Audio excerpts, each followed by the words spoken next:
दोस्तों नमस्कार, good evening, शुभ संध्या। स्ट्री 91 के यूट्यूब चैनल पे आप सभी दोस्तों का स्वागत है। दोस्तों हम लोग संस्कृत का रामबाण क्विज कर रहे हैं सीटेट सुपर टेट और टेट परीक्षा की दृष्टि से। आइए दोस्तों प्रारंभ करते हैं quiz.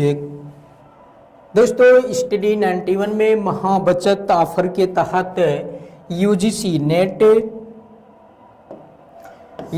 Net video mock test, पेट मार्क टेस्ट, हिंदी का इंडिविजुअल क्लास और पेट के लिए हिंदी का बैच मिनिमम प्राइस पर दोस्तों दिया जा रहा है। आप महाबचत ऑफर के तहत यूजीसी नेट या वीडियो मार्क टेस्ट या इनमें से कोई भी बैच लेना चाहते हैं तो मिनिमम प्राइस पर ले सकते हैं। साथ ही साथ दोस्तों पेट के लिए संपूर्ण अध्ययन सामग्री नामक पुस्तक के साथ एक प्रैक्टिस सेट दिया जा रहा है। मात्र और मात्र 350 रुपये में आप पुस्तक को क्रय कर सकते हैं। और पहला प्रश्न, क्विज का पहला प्रश्न है दोस्तों, स्त्रीलिंग शब्द चुने। विकल्प ए का, विकल्प बी कह, सी विकल्प कम और डी विकल्प यह। बताइए दोस्तों दिए गए विकल्प में कौन सा विकल्प सही होगा। स्त्रीलिंग शब्द, प्रश्न संख्या 1 का कौन सा विकल्प सही होगा। प्रश्न संख्या 1 का कौन सा विकल्प सही होगा। ए, बी, सी और डी में तो का बिल्कुल सही जवाब होगा दोस्तों। स्त्रीलिंग शब्द में स्त्रीलिंग, और स्त्रीलिंग में दोस्तों एक वचन के अंतर्गत रूप चलता है। एक वचन में रूप चलता है का, काम, कया, कस्यई, कस्याः, कस्याः, कस्याम। ये हुआ दोस्तों एक वचन का रूप। इस तरह से का, ये किम शब्द का स्त्रीलिंग प्रथमा विभक्ति एक वचन का रूप होगा का। और दिए गए विकल्प में विकल्प ए सही उत्तर होगा। जबकि कह ये पुल्लिंग का है। कह किसका है दोस्तों, पुल्लिंग का है। कम किसका है, पुल्लिंग शब्द रूप है। यह किस में है दोस्तों, तो पुल्लिंग शब्द रूप में है। यानी कि का स्त्रीलिंग का रूप है। किम शब्द के स्त्रीलिंग प्रथमा विभक्ति एक वचन का रूप क्या है, का होगा। विकल्प सही उत्तर है। आइए दोस्तों देखते हैं अगला प्रश्न। और अगला प्रश्न है पुल्लिंग शब्द चुने। पुल्लिंग शब्द चुने। विकल्प कस्यई, कान, कानी, कस्याः। बताइए दिए गए विकल्पों में कौन सा विकल्प सही होगा दोस्तों। प्रश्न संख्या 2 का दोस्तों कस्यई यह स्त्रीलिंग शब्द है। कस्यई क्या है, स्त्रीलिंग शब्द है, स्त्रीलिंग। और यह किम शब्द के चतुर्थी विभक्ति एक वचन का रूप है। तो यहां हम लिख लेते हैं चतुर्थी विभक्ति एक वचन का रूप है। चतुर्थी विभक्ति एक वचन, चतुर्थी विभक्ति एक वचन। और एक वचन में बनेगा दोस्तों कस्यई। का, काम, कया, कस्यई चतुर्थी विभक्ति एक वचन का रूप कान शब्द है दोस्तों। तो कह कऊ के, कम कऊ कान रूप चलता है पुल्लिंग में। किसमें दोस्तों, पुल्लिंग में। पुल्लिंग शब्द में,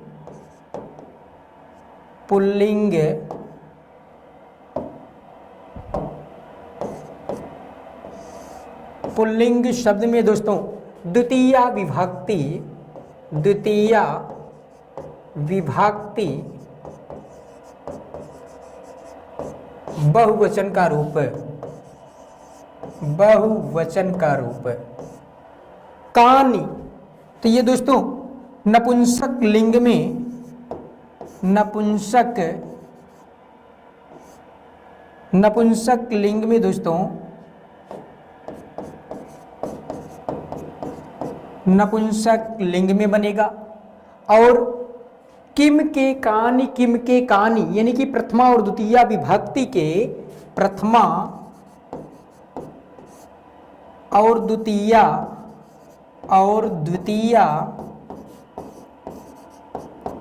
विभक्ति के बहुवचन का रूप है, बहुवचन का रूप है। और कस्याह ये स्त्रीलिंग में बनेगा दोस्तों, किस में बनेगा? तो स्त्रीलिंग में बनेगा। और पंचमी तथा षष्ठी विभक्ति के, पंचमी तथा षष्ठी विभक्ति के, पंचमी और षष्ठी विभक्ति के एक वचन में, एक वचन का रूप। तो यहां दोस्तों कस्यई स्त्रीलिंग का रूप हो गया, कान पुल्लिंग का हो गया, और पूछा जा रहा है पुल्लिंग शब्द। तो दिए गए विकल्पों में बी विकल्प बिल्कुल सही जवाब होगा कान, और यह पुल्लिंग शब्द है। कह कऊ के, कम कऊ कान द्वितीय विभक्ति बहुवचन का रूप है।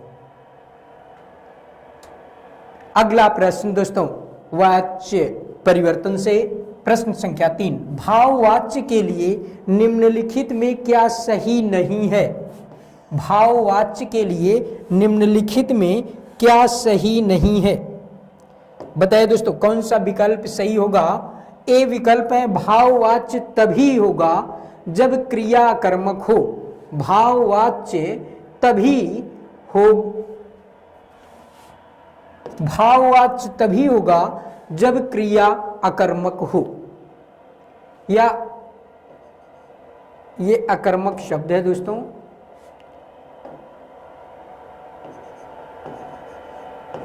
अकर्मक हो। बी विकल्प कर्ता तृतीयांत होता है। सी विकल्प क्रिया केवल प्रथम पुरुष एक वचन में प्रयुक्त होती है। और डी विकल्प भाववाच्य में क्रिया कर्ता के वचन के अनुसार होती है। बताइए दोस्तों कौन सा विकल्प सही होगा? तो दिए गए विकल्पों में दोस्तों भाववाच्य के लिए दिए गए विकल्पों में डी विकल्प भाववाच्य में क्रिया कर्ता के वचन के अनुसार होती है, यह सही नहीं है, यह सही नहीं है। दोस्तों अगर भाववाच्य को हम देखें तो हम कह सकते हैं कि भाववाच्य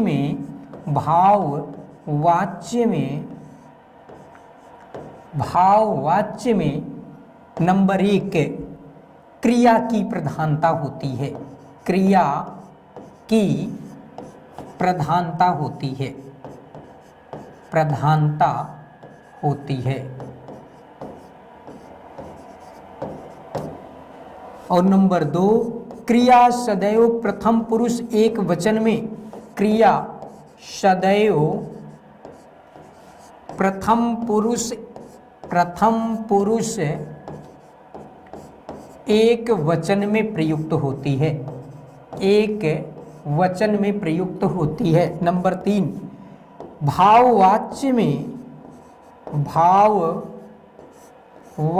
में कर्म का अभाव होता है, कर्म का अभाव होता है, अभाव होता है।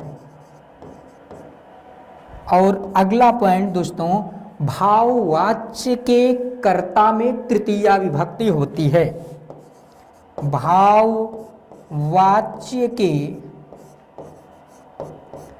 कर्ता में तृतीया विभक्ति होती है, तृतीया विभक्ति होती है। और भाववाच्य की क्रिया दोस्तों यह कर्ता के अनुसार नहीं चलती है, बल्कि क्रिया की प्रधानता होने से क्रिया सदैव प्रथम पुरुष एक वचन में प्रयुक्त होती है। ये भाववाच्य के विषय में दोस्तों कुछ तथ्य हैं जो कि महत्वपूर्ण हैं, कुछ तथ्य महत्वपूर्ण हैं। आइए दोस्तों देखते हैं अगला प्रश्न। और अगला प्रश्न है वर्गाणाम प्रथम द्वितीय वर्णाः कथ्यन्ते। वर्गों के पहले और दूसरे वर्ण कहे जाते हैं। अघोषाः, घोषाः, महाप्राणाः, अल्प प्राणाः। क्या कहे जाएंगे दोस्तों, बताइए। अगर दोस्तों हम इसको देखें, घोष, अघोष, महाप्राण या अल्प प्राण, इसको देखें तो आप एक सूत्र याद रखिए। पहला सूत्र है हसः संवारा नादा घोषाश्च। हसः संवारा नादा घोषाश्च, घोषाश्च। और दूसरा सूत्र, दूसरा खरो विवाराः, खरो विवाराः श्वासा अघोषाश्च, अघोषाश्च। इसका अर्थ हुआ दोस्तों कि हस प्रत्याहार में आने वाले वर्ण संवार नाद घोष कहलाएंगे और खर प्रत्याहार में आने वाले वर्ण विवार श्वास अघोष कहलाएंगे। खर प्रत्याहार में आने वाले वर्ण कौन कौन से होते हैं दोस्तों, तो वर्ग के पहले और दूसरे वर्ण। कौन कौन से होते हैं, पहले और दूसरे वर्ण। यानी कि खर प्रत्याहार में आने वाले वर्ण होते हैं पहला और दूसरा वर्ण, और दूसरा वर्ण। या इसको अगर प्रत्याहार के अनुसार करें तो आप इस तरह से भी कह सकते हैं पहला और दूसरा वर्ण है, ये तो सीधी सीधी बात हुई, और प्लस शा शा शा, ये आते हैं दोस्तों खर प्रत्याहार के अंतर्गत। यानी कि कुल वर्णों की संख्या अगर देख लें तो 13 होती है। इसको हम इस तरह से भी कह सकते हैं दोस्तों, दूसरा और पहला, दूसरा और पहला वर्ण तथा तीनों शा। बहुत आसान भाषा में तीनों शा, और तीनों शा को इस तरह से कहते हैं, तीनों शा का मतलब हुआ शा, शा और शा। तो दूसरा वर्ण है खा, फा, छा, ठा, थ, दूसरा वर्ण है। चा, टा, त, का, प, ये पहला वर्ण है। और शा, शा, श, ये तीनों शा हुए। तो खर प्रत्याहार में आने वाले वर्ण हैं वर्गाणाम प्रथम द्वितीय वर्णाः, पहले और दूसरे वर्ण। यानी कि का, खा, चा, छा, टा, ठा, ता, था, पा, फा और तीनों सा, ये आएंगे खर प्रत्याहार। और खर प्रत्याहार के वर्णों को क्या कहा जाता है दोस्तों, तो अघोष कहा जाता है। क्या कहा जाता है, अघोष कहा जाता है। तो दिए गए विकल्प में अघोष सही होगा। प्रश्न संख्या 4 का विकल्प ए सही उत्तर होगा अघोष। क्या कहलाएंगे, अघोष कहलाएंगे। वर्गाणाम प्रथम द्वितीय वर्णाः कथ्यन्ते अघोषाः, अघोषाः। प्रश्न संख्या 4 का विकल्प ए सही उत्तर होगा। दोस्तों यूजीसी नेट पेपर फर्स्ट का कंप्लीट कोर्स मात्र और मात्र दोस्तों 2199 रुपए में दिया जा रहा है। आप बैच को ज्वाइन कर सकते हैं। और अगला प्रश्न है दोस्तों, कति प्रयत्नाः भवन्ति। प्रयत्न या यत्न कितने होते हैं, 5, 2, 9 या एकादश। दोस्तों अगर हम प्रयत्न को देखें, प्रयत्न, प्रयत्न या इसी को हम कहते हैं यत्न। क्या कहते हैं, यत्न कहते हैं। ये प्रयत्न या यत्न दोस्तों दो प्रकार का होता है, मुख्य रूप से दो प्रकार का होता है। कौन कौन सा, तो पहला है आभ्यंतर प्रयत्न, पहला है आभ्यंतर यत्न या प्रयत्न, और दूसरा है बाह्य, बाह्य प्रयत्न या यत्न, प्रयत्न या यत्न। ये आभ्यंतर प्रयत्न के दोस्तों कुल 5 भेद होते हैं और बाह्य प्रयत्न के कुल दोस्तों 11 भेद होते हैं। कितने भेद होते हैं, 11 भेद होते हैं। तो आभ्यंतर के 5 और बाह्य के 11, ये किसके भेद किए गए, तो यत्न के किए गए। और यत्न में भी मुख्यतः आभ्यंतर और प्रयत्न, आभ्यंतर और प्रयत्न, आभ्यंतर के 5 और बाह्य के 11। यत्न के कितने किए गए? तो 2 किए गए। पहला क्या है? आभ्यंतर यत्न। दूसरा क्या है? बाह्य यत्न। आइए दोस्तों यहां देख लेते हैं यत्न किसे कहते हैं। तो हम इसको संक्षेप में कहते हैं प्रयास या चेष्टा। प्रयास या चेष्टा, प्रयास या चेष्टा को यत्न कहते हैं। अब दोस्तों यही प्रश्न अगर कर लें कि प्रयास या चेष्टा किसका किया जाता है, तो इसका उत्तर होगा वर्णों को उच्चरित करने में, वर्णों को उच्चरित करने में किया गया प्रयास या चेष्टा क्या कहलाएगा दोस्तों? यत्न या प्रयत्न कहलाएगा। यानी कि वर्णों को जब हम बोलते हैं तो उसमें कहीं ना कहीं दोस्तों प्रयास या चेष्टा करते हैं। तो वर्णों को किया गया, वर्णों को उच्चरित करने में किया गया प्रयास या चेष्टा प्रयत्न या यत्न कहलाता है। यह यत्न अर्थात वर्णों को उच्चरित करने में हम 2 प्रकार से प्रयत्न करते हैं। पहला प्रयत्न है आभ्यंतर प्रयत्न, दूसरा है बाह्य प्रयत्न। यानी कि आंतरिक प्रयास के द्वारा जिन वर्णों को उच्चरित किया जाता है उन्हें आभ्यंतर यत्न कहते हैं। और बाह्य प्रयत्न यानी कि मुख के बाहर से, यानी कि वर्णों को उच्चरित करने में जिसमें आंतरिक प्रयास उतना अधिक नहीं होता है जितना अपेक्षाकृत आभ्यंतर होता है, तो उसे हम बाह्य प्रयत्न कहते हैं, जिसे हम सहजता सरलता से उच्चरित कर लेते हैं और बाह्य रूप में कर लेते हैं। बाह्य प्रयत्न कहलाता है। बाह्य प्रयत्न के 11 भेद, आभ्यंतर प्रयत्न के 5 भेद। इस तरह से प्रयत्न के कितने भेद हुए? तो मुख्यतः 2 भेद हुए। अभी इन दोनों के आभ्यंतर के 5 और बाह्य के 11 होते हैं। अगला प्रश्न दोस्तों, भाषा शिक्षणे दृश्य श्रव्य सामग्री उपयुक्तता भवति। भाषा शिक्षण में दृश्य श्रव्य सामग्री उपयुक्त होती है किसके लिए? शुद्ध उच्चारणार्थम, शुद्ध उच्चारण के लिए, या शुद्ध लेखनार्थम, शुद्ध लेखन के लिए, या शुद्ध पठनार्थम, शुद्ध पढ़ने के लिए, न कथनचित किसी के लिए नहीं। कौन सा विकल्प सही होगा दोस्तों? भाषा शिक्षण है, भाषा शिक्षण में दृश्य श्रव्य सामग्री किसके लिए सबसे उपयुक्त होती है? तो इसमें से कौन सा विकल्प सही होगा दोस्तों?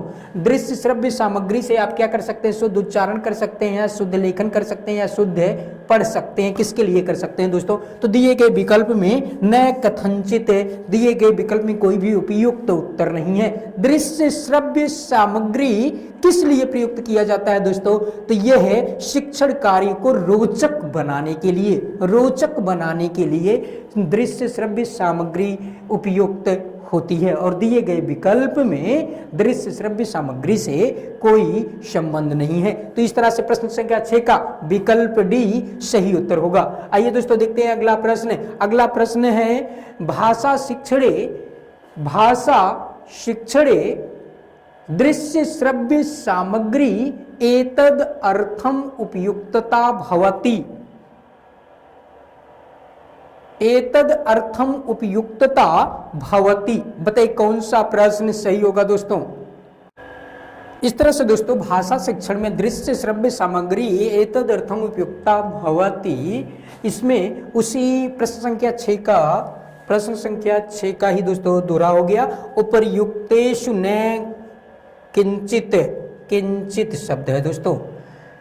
यानी भाषा शिक्षण में दृश्य श्रव्य सामग्री का महत्व जो होता है दोस्तों, वह केवल और केवल शुद्ध उच्चारण के लिए, या शुद्ध लेखन के लिए, या शुद्ध पढ़ने के लिए नहीं होता, बल्कि ऐसे वातावरण को निर्धारित करना होता है जो पूरी की पूरी कक्षा को नियंत्रित करता हो, या पूरे के पूरे कक्षा में बैठने वाले शिक्षार्थियों के ध्यान का आकर्षण करता हो। यह दृश्य श्रव्य सामग्री का उद्देश्य होता है। तो प्रश्न संख्या 7 का विकल्प डी सही उत्तर है। आइए दोस्तों देखते हैं 8वां प्रश्न।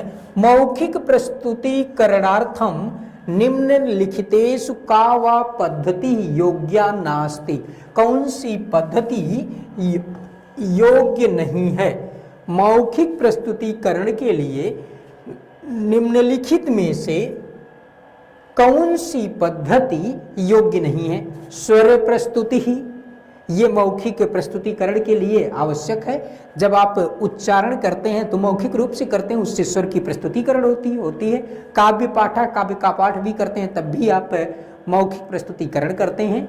मुखाभिमुखे प्रस्तुति, आप जो भी प्रस्ताव या कोई भी वक्तव्य अभिव्यक्ति करते हैं मुख के माध्यम से करते हैं तो यह मौखिक प्रस्तुतिकरण है। लेकिन संकेत भाषा माध्यमेन प्रस्तुति ही, जब आप संकेत भाषा का प्रयोग करते हैं तो किसी भी प्रकार की अभिव्यक्ति नहीं हो पाती, अर्थात मौखिक अभिव्यक्ति नहीं हो पाती। डी विकल्प बिल्कुल सही उत्तर होगा प्रश्न संख्या 8 का। प्रश्न संख्या 8 का कौन सा विकल्प सही है दोस्तों? डी विकल्प सही है। आइए दोस्तों देखते हैं अगला प्रश्न।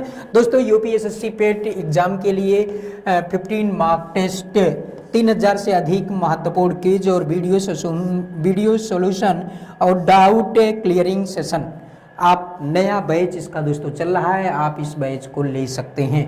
आइए दोस्तों देखते हैं अगला प्रश्न, और अगला प्रश्न है कवियों में कालिदास श्रेष्ठ हैं।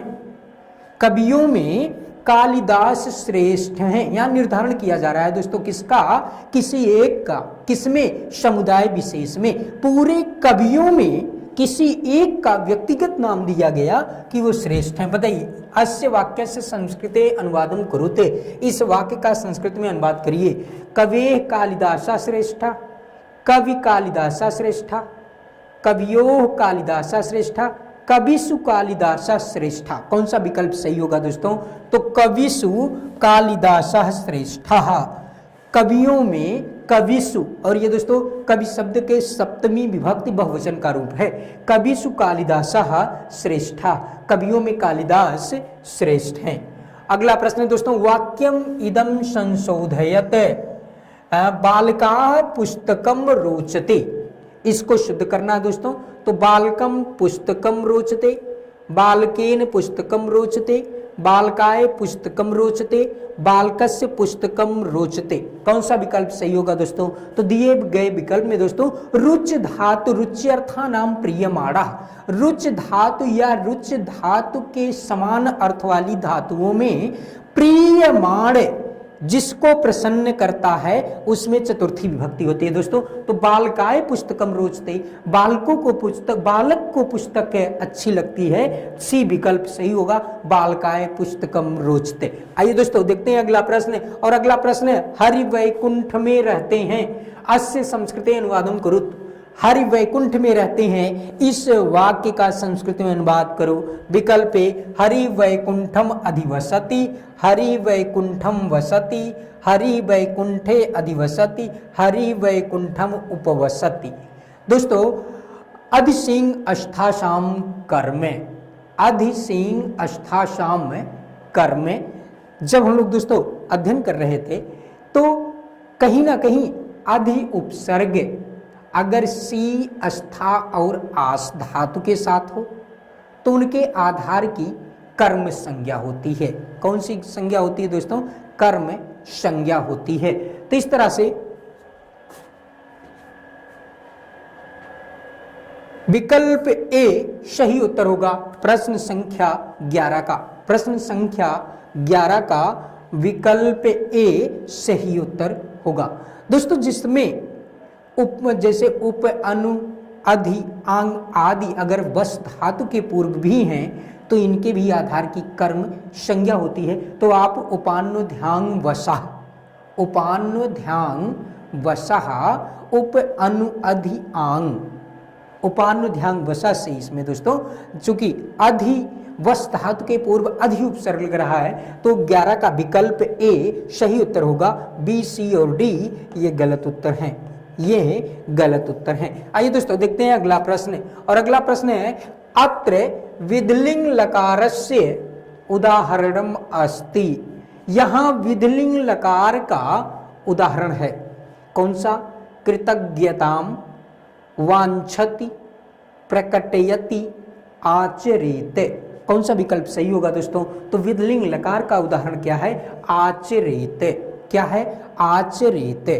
प्रश्न संख्या 12 का विकल्प डी बिल्कुल सही जवाब होगा।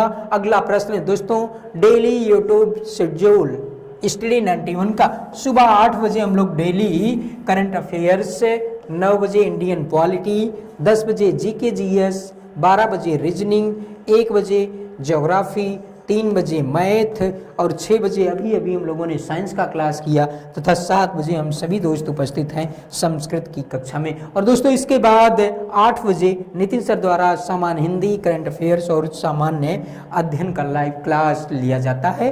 आप क्लास को करके लाभ उठा सकते हैं। दोस्तों आइए देखते हैं अगला प्रश्न, और अगला प्रश्न है यूयम इति पदम कस्मिन् पुरुषे अस्ति।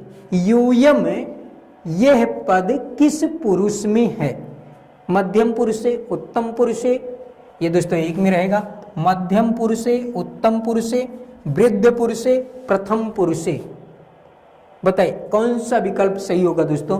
तो वृद्ध पुरुषे कोई है ही नहीं है दोस्तों। पुरुष कितने प्रकार के होते हैं? अगर पुरुष देखें दोस्तों तो पुरुष 3 प्रकार के होते हैं। कितने प्रकार के होते हैं? 3 प्रकार के पुरुष होते हैं। पहला है प्रथम पुरुष, क्या है? प्रथम पुरुष। और दूसरा है मध्यम पुरुष। पहला है प्रथम पुरुष, दूसरा है मध्यम पुरुष, मध्यम पुरुष, और तीसरा है उत्तम पुरुष। तीसरा है उत्तम पुरुष, उत्तम पुरुष है दोस्तों। प्रथम पुरुष जैसे सह तौ ते, सह तौ ते, या कोई संज्ञा, संज्ञा आदि। मध्यम पुरुष में त्वम, युवाम, यूयम, यूयम, और उत्तम पुरुष में अहम, अहम,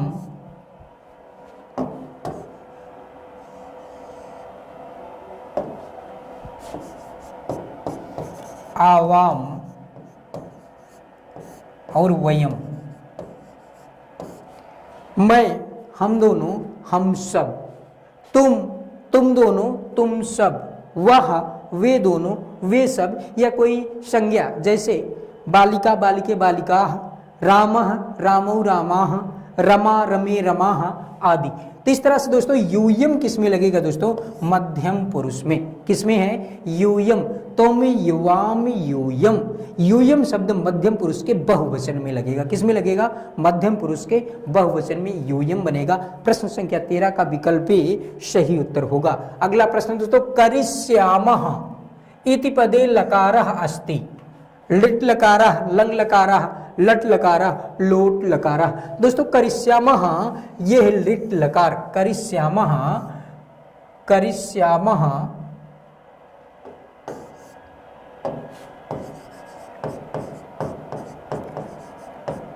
करिष्यामः, ये दोस्तों लिट लकार में है, लिट लकार में है।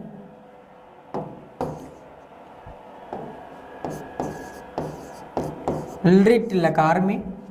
और दोस्तों लिट लकार के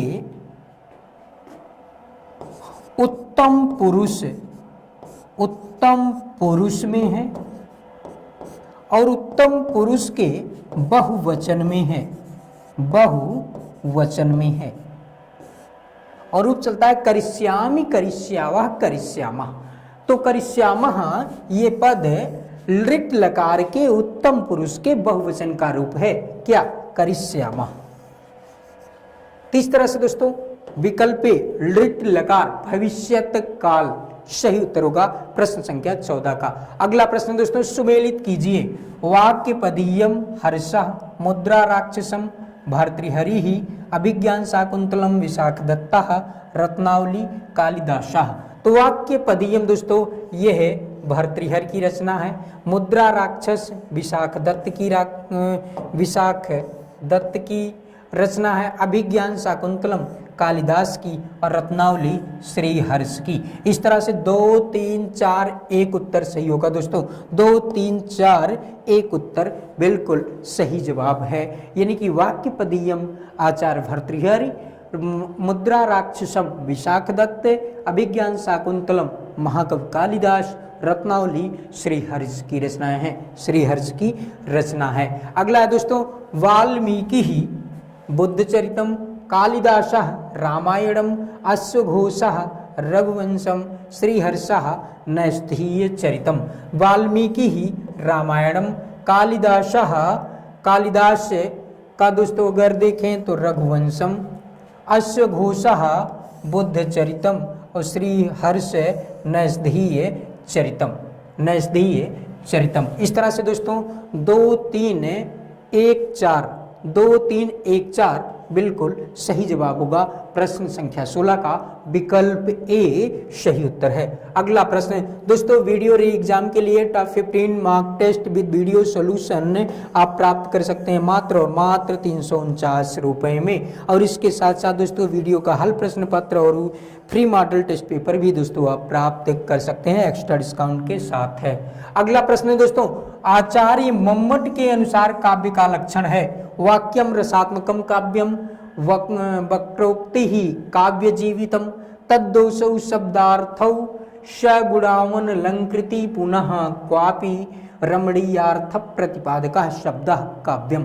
दोस्तों वाक्यम रसात्मकम काव्यम आचार्य विश्वनाथ है, आचार्य विश्वनाथ की परिभाषा है, आचार्य विश्वनाथ की काव्य की परिभाषा है। वक्रोक्ति जीवितम आचार्य कुंतक, आचार्य कुंतक ने किसकी रचना किया? काव्य का लक्षण किसे किया दोस्तों? तो कहा कि वक्रोक्ति ही काव्य का जीवन है, काव्य का आधार है, यानी कि वक्रोक्ति काव्य जीवितम। इसीलिए दोस्तों वक्रोक्ति को काव्य की आत्मा माना किसने? कुंतक ने, कुंतक ने। और तद्दोष शब्दार्थ गुणावन आचार्य मम्मट, आचार्य मम्मट, आचार्य मम्मट। रमणीयार्थ प्रतिपादक शब्द काव्यम आचार्य पंडित राज जगन्नाथ, पंडित राज जगन्नाथ, जगन्नाथ ने काव्य की लक्षण है दोस्तों, ये काव्य के लक्षण दिए कि रसात्मक वाक्य ही काव्य कहलाता है। आचार्य विश्वनाथ ने कहा, आचार्य कुंतक ने कहा कि वक्रोक्ति ही काव्य का जीवन होता है, आधार होता है, अर्थात वक्रः उक्ति इति वक्रोक्ति ही। वक्र मतलब होता है दोस्तों टेढ़ा मेढ़ा कथन है, उक्ति मतलब कथन है, टेढ़ा मेढ़ा कथन ही क्या है? काव्य का आधार है। तब दोषौ, आचार्य मम्मट ने कहा तद दोषौ शब्दार्थ सगुणावन अलंकृति पुनः क्वापि। उन्होंने कहा कि ये जो शब्दार्थ है, शब्द और अर्थ है, उसमें काव्य क्या है? तो तद पद से काव्य का बोध होता है दोस्तों कि वह काव्य अदोषौ, दोष से रहित होना चाहिए, और सगुणौ अनलंकृति, सगुणौ गुण से युक्त होना चाहिए, अनलंकृति और कहीं कहीं अगर अलंकार विरहत्व भी है तो ऐसा शब्दार्थौ वह काव्य कहलाता है। तो शब्दार्थों के विशेषण है दोस्तों अदोषौ, सगुणौ और अनलंकृति, ये शब्दार्थों के विशेषण है। और रमणीयार्थ प्रतिपादक शब्द काव्यम, अर्थात रमणीय अर्थ के प्रतिपादक शब्द काव्य कहलाते हैं। यह आचार्य पंडित राज जगन्नाथ ने कहा। किसने कहा? पंडित राज जगन्नाथ ने कहा। आइए दोस्तों देखते हैं अगला प्रश्न। अगला प्रश्न है दिश धन अक्त्वा के योग से यह रूप बनता है। दिशित्वा, दिशेत्वा, दिष्ट्वा, दिश्य। बताइए कौन सा विकल्प सही होगा? प्रश्न संख्या 18 का कौन सा विकल्प सही होगा दोस्तों? तो प्रश्न संख्या 18 में दिश धन अक्त्वा दिष्ट्वा बनेगा। क्या बनेगा? दिश धन अक्त्वा दिष्ट्वा बनेगा। दोस्तों अगर यहीं हम दृश्य धन अक्त्वा करें तो दृष्ट्वा भी बनता है। क्या बनता है? तो दृष्ट्वा भी बनता है, दृष्ट्वा। लेकिन यहाँ दोस्तों दिश धन अक्त्वा है, दिश धन अक्त्वा प्रत्यय, तो इसीलिए दोस्तों क्या अक्त्वा प्रत्यय है दोस्तों? क्या है? तो अक्त्वा प्रत्यय है, अक्त्वा प्रत्यय है। क्या बनेगा? दिष्ट्वा बनेगा, दिष्ट्वा। तो दोस्तों दिष्ट्वा में दिश धातु और दृश्य धातु बनेगा तो क्या बनेगा, दिष्ट्वा बनेगा। तो इस तरह से विकल्प सी सही उत्तर है, दिश प्लस अक्त्वा दिष्ट्वा, दिश प्लस अक्त्वा दिष्ट्वा। और अगला प्रश्न है दोस्तों, अल्प प्राण और महाप्राण भेद किए गए हैं आभ्यंतर प्रयत्न में या बाह्य प्रयत्न में या उपर्युक्त दोनों में या दोनों में से कोई नहीं। तो ये अल्प प्राण और महाप्राण ये जो भेद किए गए हैं दोस्तों, ये बाह्य प्रयत्न में किए गए हैं। किस में किए गए हैं, बाह्य प्रयत्न में। बाह्य प्रयत्न को अगर हम दोस्तों देखें तो बाह्य प्रयत्न, ये बाह्य प्रयत्न के कितने भेद होते हैं, तो बाह्य प्रयत्न के 11 प्रकार होते हैं।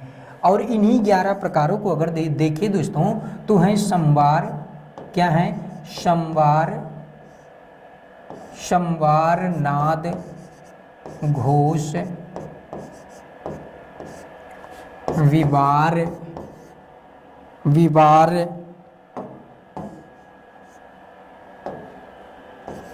विवार श्वास, अघोष,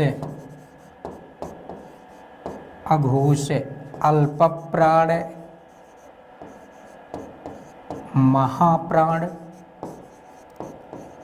महाप्राण, उदात्त, अनुदात्त और स्वरित,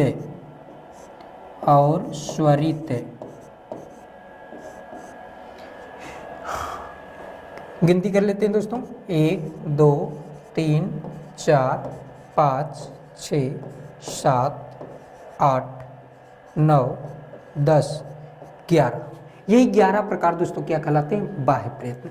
इसमें संवार नाद घोष है, ये तीनों भेद दोस्तों ये हस प्रत्याहार के होते हैं, हस प्रत्याहार के। विवार श्वास अघोष ये खर प्रत्याहार के। और जो ये अल्प प्राण है दोस्तों, ये 135 यड़ अल्प प्राण कहलाता है। और महाप्राण 24 सल ये महाप्राण कहलाता है। और उच्चैः उदात्तः नीचैरनुदात्तः समाहारः स्वरितः, ये उदात्त अनुदात्त और स्वरित की को परिभाषित करते हैं कि उदात्त किसे कहते हैं, तो आप कहते हैं उच्चैः, अर्थात कंठ तालु आदि के उच्च भाग से जिन स्वरों को उच्चरित किया जाता है उन्हें हम उदात्त कहते हैं। नीचैरनुदात्तः, कंठ तालु आदि के निम्न भाग से जिनको उच्चरित किया जाता है वो अनुदात्त कहलाते हैं। और स्वरित किसे कहते हैं, समाहारः स्वरितः, अर्थात कंठ तालु आदि के मध्य भाग से जिनको उच्चरित किया जाता है ऐसे स्वर क्या कहलाते हैं दोस्तों, तो वही स्वरित कहलाते हैं। क्या कहलाते हैं, स्वरित कहलाते हैं। तो इस तरह से दोस्तों बाह्य प्रयत्न के 11 प्रकारों को हम लोगों ने देखा। तो बाह्य प्रयत्न के 11 प्रकार में ही दोस्तों अल्प प्राण और महाप्राण आते हैं। 7वें और 8वें ये बाह्य प्रयत्न के ही अंतर्गत आ रहे हैं। किसके आ रहे हैं, तो बाह्य प्रयत्न के ही अंतर्गत 7वां और 8वां भेद दिया गया, अल्प प्राण महाप्राण।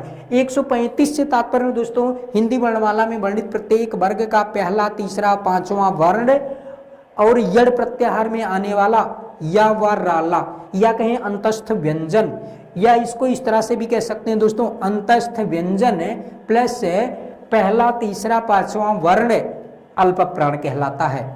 और ऊष्म व्यंजन तथा दूसरा और चौथा वर्ण महाप्राण कहलाता है। तो इस तरह से 135 यड़ अल्प प्राण, 24 सल महाप्राण कहलाते हैं। प्रश्न संख्या 19 का विकल्प भी सही उत्तर होगा। दोस्तों हिंदी व्याकरण का नया बैच प्रारंभ है और यह सभी महत्वपूर्ण प्रतियोगी परीक्षाओं की दृष्टि से दोस्तों नया बैच प्रारंभ है, जो कि नितिन सर द्वारा लिया जा रहा है। आप नया बैच ले सकते हैं दोस्तों। अगर बैच लेने में कोई समस्या आती है तो स्क्रीन 91 के नंबर पर संपर्क करके आप समस्या का समाधान भी प्राप्त कर सकते हैं। और नंबर आप दोस्तों ये नोट कर लीजिए। अगला प्रश्न दोस्तों, हरीन पद किस विभक्ति तथा वचन का रूप है। हरीन पद किस विभक्ति तथा वचन का रूप है।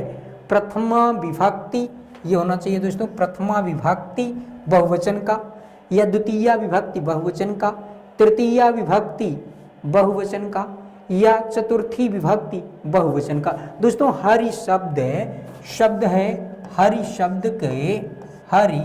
शब्द का अगर बहुवचन का रूप देखें, बहुवचन का रूप तो बहुवचन में दोस्तों बनता है प्रथमा द्वितीया तृतीया में बनता हरयः, प्रथमा में बनेगा हरयः, द्वितीया में बनेगा हरीन, और तृतीया में बनता है हरिभिः, चतुर्थी में बनेगा हरिभ्यः, और पंचमी में बनेगा हरिभ्यः, षष्ठी में बनेगा हरिराम, और सप्तमी में बनेगा हरिषु, और संबोधन में हो जाएगा दोस्तों हे हरयः, हे हरयः।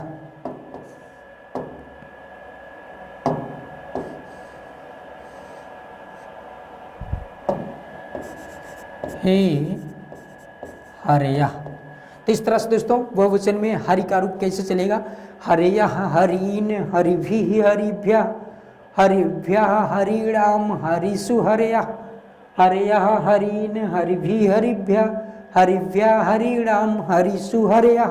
तो हरीन किस में बनेगा दोस्तों, तो हरीन ये द्वितीया विभक्ति के बहुवचन में बनेगा। किस विभक्ति के, द्वितीया विभक्ति के बहुवचन में क्या बनेगा, हरीन बनेगा। क्या बनेगा, हरीन बनेगा। तो इस तरह से दोस्तों प्रश्न संख्या 20 में पूछा जा रहा है हरीन और दिए गए विकल्प में द्वितीया विभक्ति बहुवचन, बी विकल्प सही उत्तर होगा, बी विकल्प। और ये था दोस्तों महत्वपूर्ण प्रश्न आज से के दिन का।